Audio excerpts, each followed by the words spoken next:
వాడు తాత వయసున్న ఓ కీచకుడు గురుకుల పాఠశాలలో చదువుతున్న మైనర్ బాలికను ఇంజెక్షన్ చేయించాలనే వంకతో బయటకు తీసుకెళ్లి అత్యాచార ప్రయత్నం చేశాడు. అధికార పార్టీకి చెందిన వ్యక్తి కావడంతో తానేం చేసినా చెల్లిపోతుందనుకున్నాడు. కానీ ఆ ముసలి మృగం పాపం పండింది. జనాల చేతిలో చావు దెబ్బలు తిన్నాడు. పోలీసులకు చిక్కి వారి అదుపులోనే ఆత్మహత్య చేసుకున్నాడు ఆ కామాంధుడు. అయితే మృతుడి బంధువులు మాత్రం ఇది ఆత్మహత్య కాదని అనుమానం వ్యక్తం చేస్తున్నారు. దాంతో ఆ ముసలి కామాంధుడి మృతి మిస్టరీగా మారింది.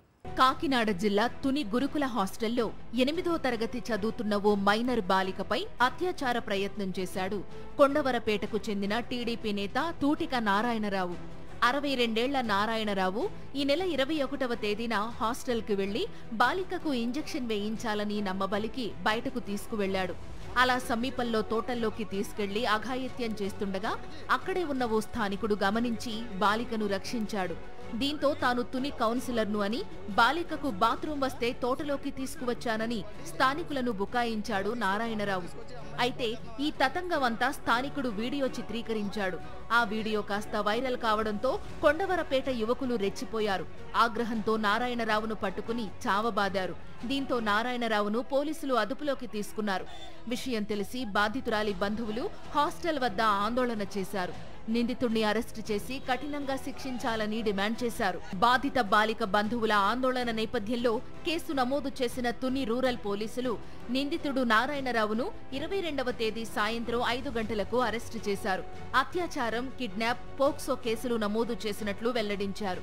15 రోజుల్లో ఛార్జిషీట్ దాఖలు చేసి 6 నెలల్లోగా నిందితుడికి శిక్ష పడేలా చేస్తామని మీడియా ముందు వెల్లడించారు. ఇదిలా ఉంటే అరెస్ట్ అనంతరం రాత్రి 10:30 నారాయణరావును రిమాండ్ నిమిత్తం మ్యాజిస్ట్రేట్ ముందు హాజరుపరిచేందుకు తుని రూరల్ పోలీసు నుండి తీసుకెళ్లారు. అయితే మార్గ మధ్యలో కొమట్ల చెరువు వద్ద మల విసర్జనకు వెళ్లాలని పోలీసులను నారాయణరావు కోరాడని పోలీసులు చెబుతున్నారు. దీంతో ఎస్కార్ట్ సిబ్బంది నారాయణరావును వాహనం నుండి దింపి చెరువు వద్దకు తీసుకెళ్లారు. అలా వెళ్లిన నారాయణరావు చెరువులో దూకి ఆత్మహత్య చేసుకున్నాడని పోలీసులు స్పష్టం చేశారు. తాను చేసిన పనికి పశ్చాత్తాపం చెంది ఆత్మహత్య చేసుకుని ఉండవచ్చని తెలిపారు.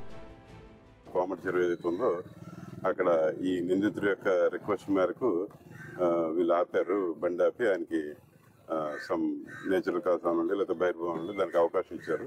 ఇచ్చినప్పుడు మిస్ చేయడని చెప్పేసి వాళ్ళు మాకు తెలియపరిచారు.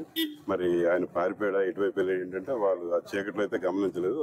శబ్దం అయితే వచ్చిందని చెరువులో అన్నారు. ఇప్పుడు ఉదయం వచ్చిన తర్వాత ఈ గజెత్తగాలు రావడం ఇదంతా కూడా ఈ సెర్చ్ ఆపరేషన్స్ లో బాడీ ట్రేస్ అవడంతో దానికి రాత్రి వాళ్ళు ఏదైతే శబ్దం వచ్చిందని చెప్పారో దీనికి కూడా కరెక్ట్ అని చెప్పి ఇప్పుడు అనిపిస్తుంది. నారాయణరావు ఆత్మహత్య చేసుకున్న విషయం గురువారం ఉదయం అతని బంధువులకు తెలిపారు పోలీసులు. దీంతో నిందితుడి కుమారుడు, కోడలు ఘటనా స్థలానికి చేరుకున్నారు. నిందితుడి రిమాండ్ కోసం ముందు రోజు రాత్రి సంతకాలు తీసుకున్న పోలీసులు అదే సమయంలో చెరువులోకి దూకిన విషయం ఎందుకు చెప్పలేదని పోలీస్ అధికారులను ప్రశ్నించారు.